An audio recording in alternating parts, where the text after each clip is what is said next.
मनसादेव्यै विद्महे कालसर्पदोषनिवारिण्यै च धीमहि तन्नो देवी प्रचोदयातु।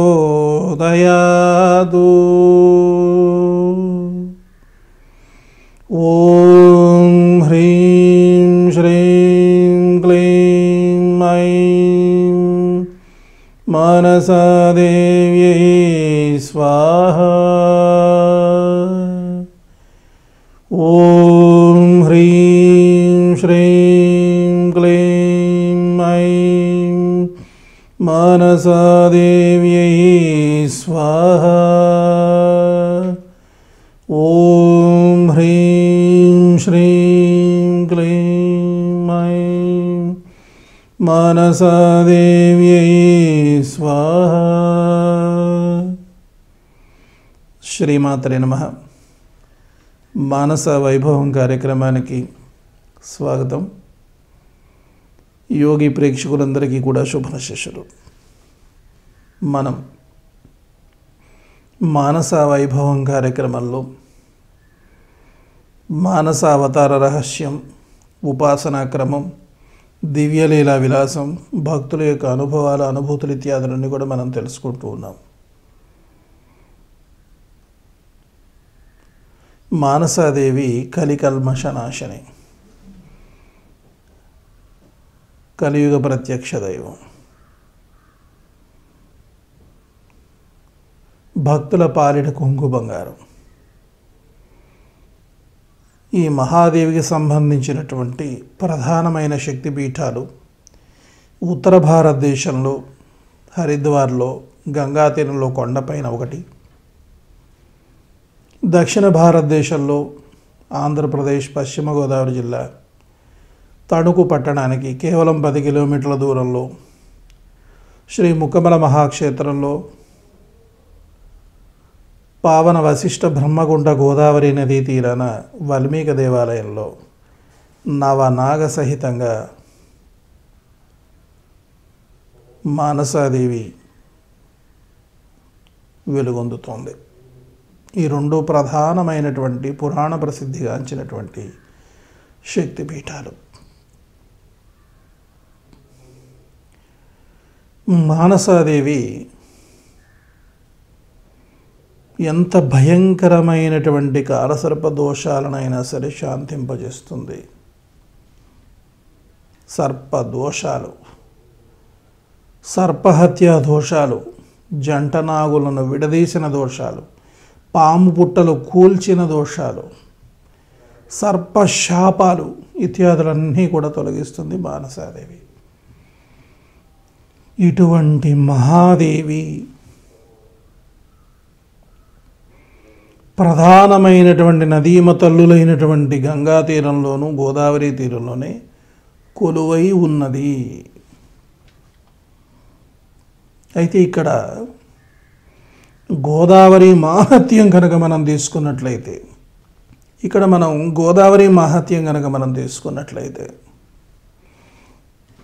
గోదావరి నది గోవుకు సద్గతులను కలగజేసింది. గౌతమ మహర్షికి గోహత్యా పాతకాన్ని తొలగించింది. ఇది ఎక్కడ జరిగింది?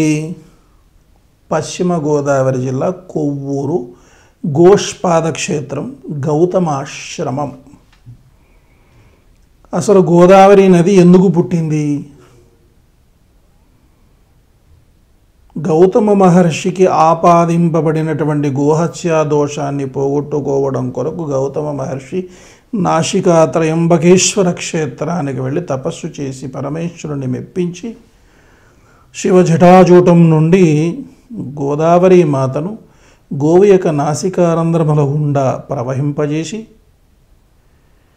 తన యొక్క ఆశ్రమము మీదుగా ప్రవహింపజేశాడు. గోవు యొక్క మృత కళేబరం మీదుగా ప్రవహింపజేశాడు.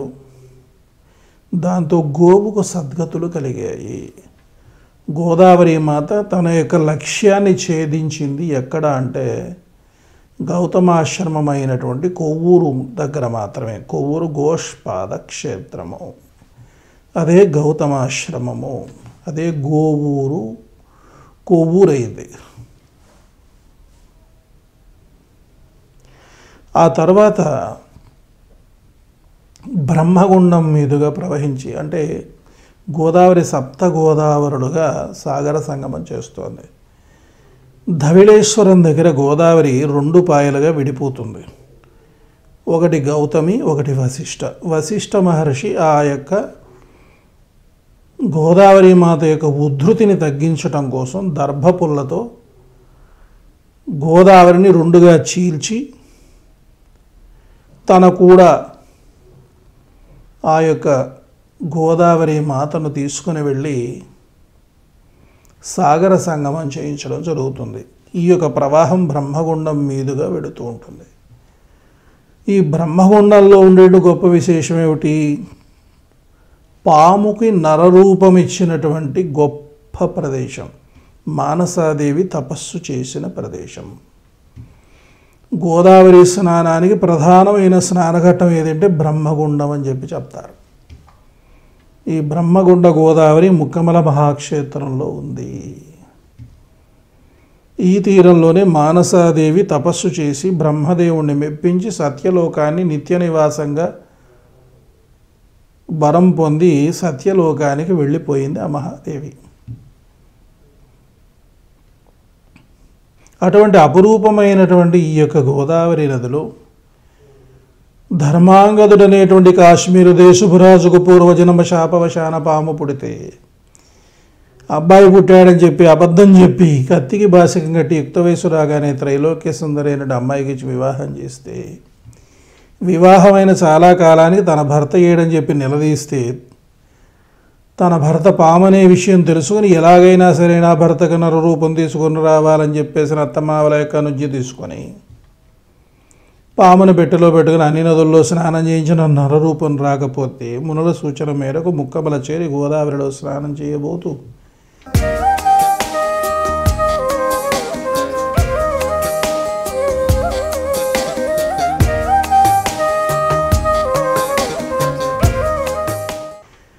ఇప్పటికే 108 నదులలో స్నానం చేయించిన నా భర్తకు నరరూపం రాలేదు, ఇప్పటికే వయసు అయిపోతోంది, ఎందుకు ఇక నేను అగ్నిలో ప్రవేశిస్తానని చెప్పేసి ప్రాయోపవేశం చేయబోతుంటే మానసాదేవి ఆకాశవాణి రూపంలో పరుగుతుంది. త్రైలోక్య సుందరి త్రిభువనాలలోని ఇంతటి క్షేత్రం లేదు. ఈ క్షేత్రం గుండా ప్రవహించే వశిష్ఠ గంగ ఎటువంటి శాపాన్నైనా సరే ఎటువంటి పాపాన్నైనా సరే పోగొడుతుంది. నిస్సంకోచంగా స్నానం ఆచరించనగానే స్నానం చేసిన తక్షణమే నరరూపం వచ్చింది. పాముకు నిండి యవ్వన రూపాలతో భార్యాభర్తలు ఇద్దరు బయటకు వచ్చారు. అంటే సర్పశాపాన్ని పోగొట్టేటువంటి అత్యద్భుతమైన మహాక్షేత్రం ముక్కమల. సర్పదోషాలు, సర్పశాపాలు, తర్వాత సర్ప బంధన విచ్ఛిన్న దోషాలు, వల్మీక విచ్ఛిన్న దోషాలు, కాలసర్ప దోషాలు అన్నీ కూడా శాంతిస్తాయి. పావన వశిష్ఠ బ్రహ్మగుండ గోదావరిలో స్నానం ఆచరించిన నాడు. అయితే గోదావరి నది మహామహిమాన్వితమైనది. అంతటి మహామహిమాన్వితమైన గోదావరి నది మరింత మహిమాన్వితం ఎప్పుడవుతుంది అంటే పుష్కర సమయంలో అవుతుంది.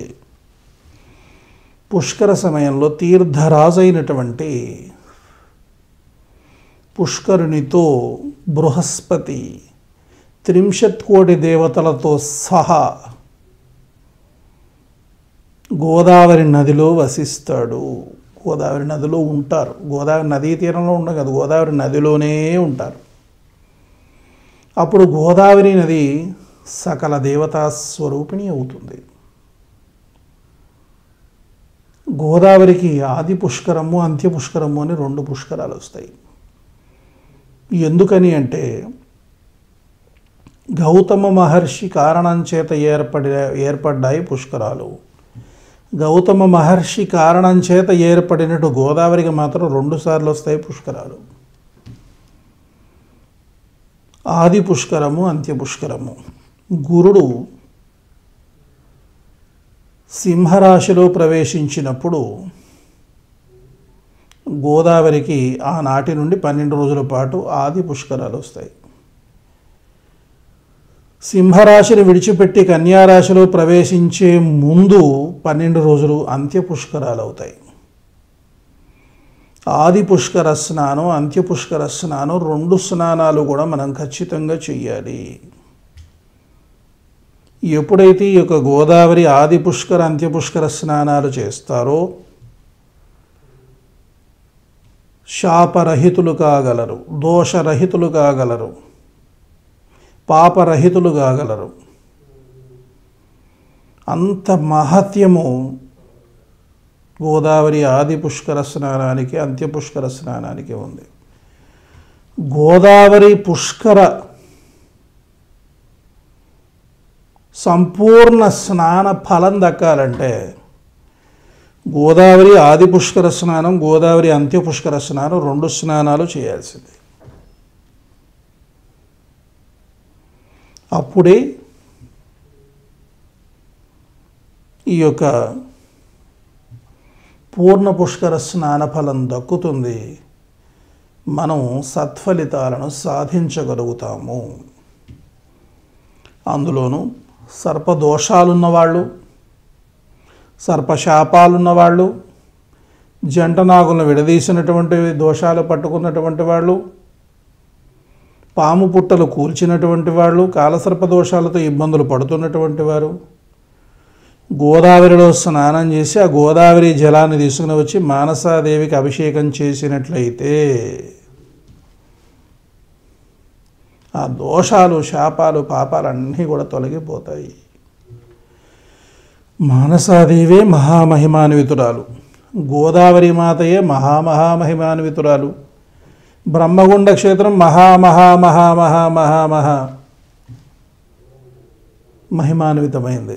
అటువంటి మహిమాన్వితమైన ముక్కమల మహాక్షేత్రంలో తపస్సు చేసినటువంటి మానసాదేవికి గోదావరి అంత్యపుష్కర సమయంలో అంత్యపుష్కర స్నానం చేసి ఆ జలాన్ని తీసుకుని వచ్చి అభిషేకం చేసినట్లయితే ఆ యొక్క ఫలితాన్ని ఆదిశేషుడు కూడా వర్ణించలేడు. అందుచేత చక్కటి అవకాశం ఈ యొక్క గోదావరి అంత్యపుష్కరం జూలై 31 నుండి ఆగస్టు 12 వరకు జరగబోతున్నాయి. ఈ 12 రోజుల సమయంలో చక్కగా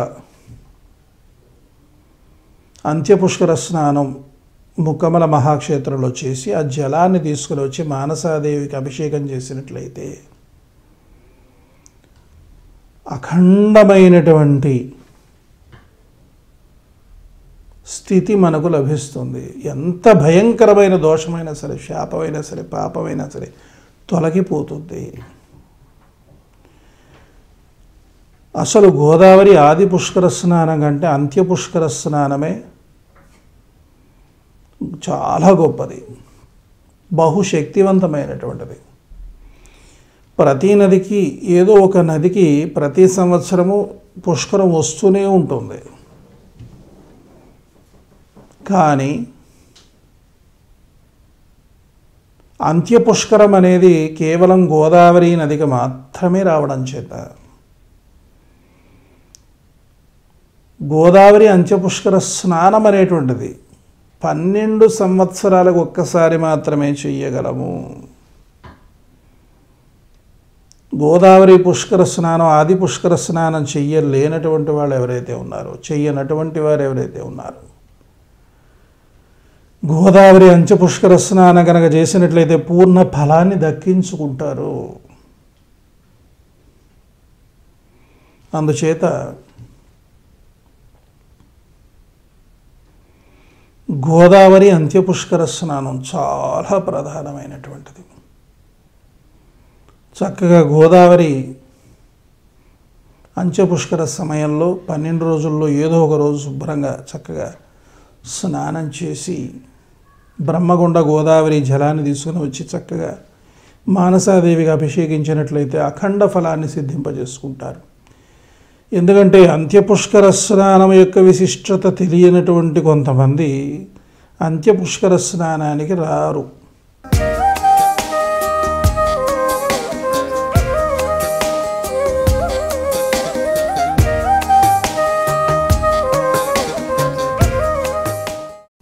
అంచేత ఆది పుష్కరానికి ఉన్నంత రద్దీ అంత్య పుష్కరానికి ఉండదు. అంచేత ప్రశాంతంగా మనం గోదావరి స్నానం చేసుకొని ప్రశాంతంగా మానసాదేవిని దర్శించుకోగలుగుతాం. అందుచేత ఈ యొక్క అంత్యపుష్కర అవకాశాన్ని ప్రతి ఒక్కరూ కూడా సద్వినియోగం చేసుకోవలసిందే.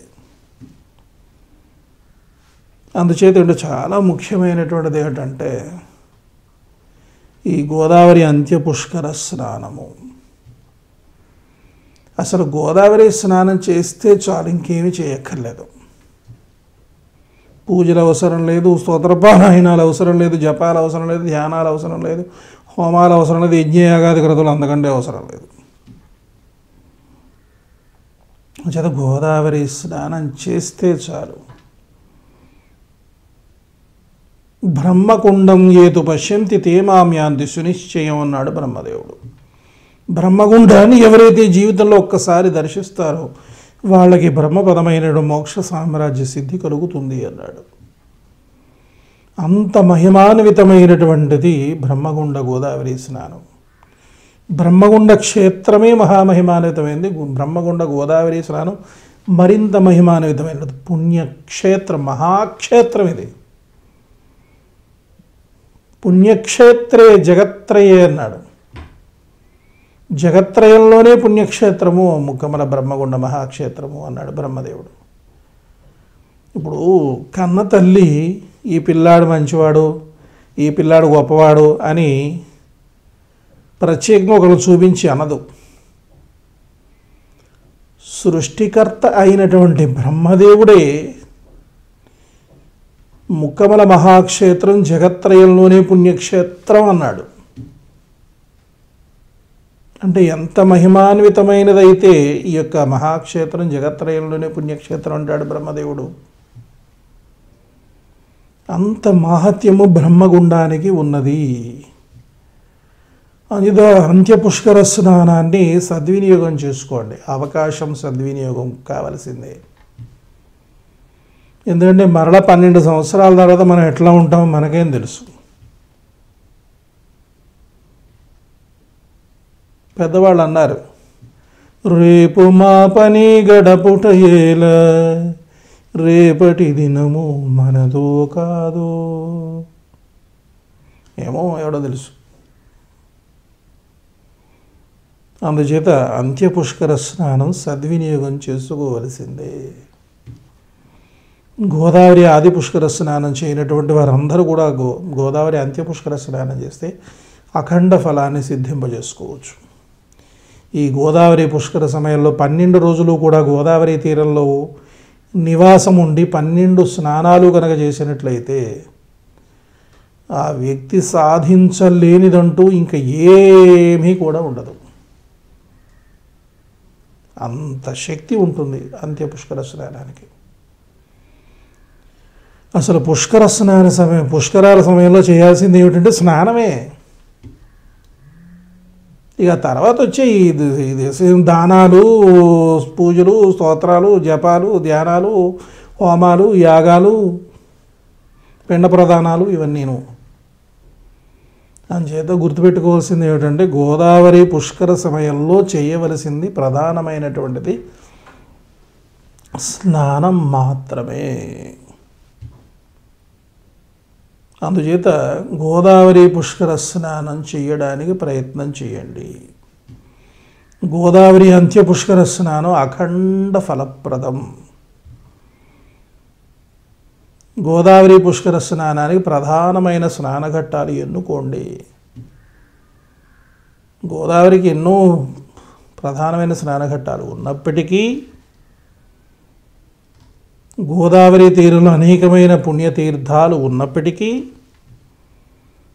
ప్రధానమైనటువంటి స్థానాలు ఉన్నాయి. ఆ ప్రధానమైన స్థానాల్లో స్నానం చేసినట్లయితే అఖండ ఫలాన్ని సిద్ధింపజేసుకోవచ్చు. రాజమహేంద్రి కోటిలింగాలు, ముక్కమల బ్రహ్మగుండాలు ఈ రెండు ప్రధానమైనటువంటి స్నానఘట్టాలు. అందుచేత కోటిలింగాల స్నానం, బ్రహ్మగుండాల స్నానం ఈ రెండు స్నానాలు అద్భుతమైనవి కనుక స్నానం చేసి మనం తరించాల్సిందే. అసలు గోదావరి స్నానం చేస్తే మన కర్మలన్నీ కూడా క్షేమైపోతాయి అని చెప్పేసి గౌతమి మహాత్యం చెబుతోంది. అసలు ఇంకా గట్టిగా మాట్లాడాలంటే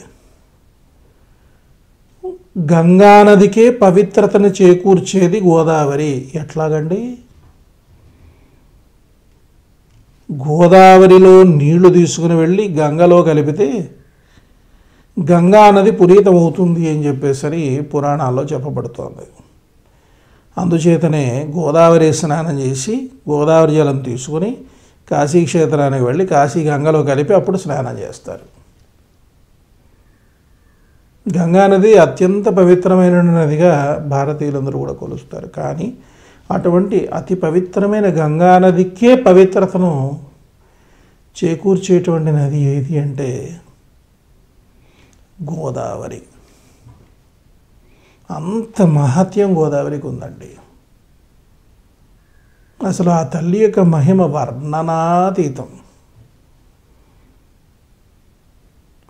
అసలు గోదావరి స్నానం చేస్తే కల్మషాలన్నీ కూడా తొలగిపోతాయి. శాపాలు, పాపాలు, దోషాలు ఇవన్నీ తొలగిపోతాయి. అందులోనూ బ్రహ్మగుండ గోదావరి స్నానం పరమాద్భుతమైనటువంటిది. అందుచేత అంత్యపుష్కర సమయంలో బ్రహ్మగుండ గోదావరి స్నానం చేసి గోదావరి జలాన్ని తీసుకుని వచ్చి మానసా మహాదేవికి స్వయంగా అభిషేకం చేసుకున్నట్లయితే మనము కాలసర్ప దోషాలను సంపూర్ణంగా శాంతింపజేసుకోగలుగుతాము. ప్రతి ఒక్కరికి కూడా మానసాదేవి గర్భాలయంలోనికి వెళ్ళి అభిషేకం చేసుకునేటువంటి అవకాశం కల్పించడం జరుగుతోంది. అందుచేత చక్కగా అంత్యపుష్కర సమయంలో మానస అమ్మవారికి అభిషేకం చేసుకునేటువంటి భాగ్యాన్ని సద్వినియోగం చేసుకోండి. మరిన్ని విషయాలు, విశేషాలు తదుపరి కార్యక్రమంలో తెలుసుకుందాం. శ్రీమాత కృపా కటాక్ష సిద్ధిరస్తు.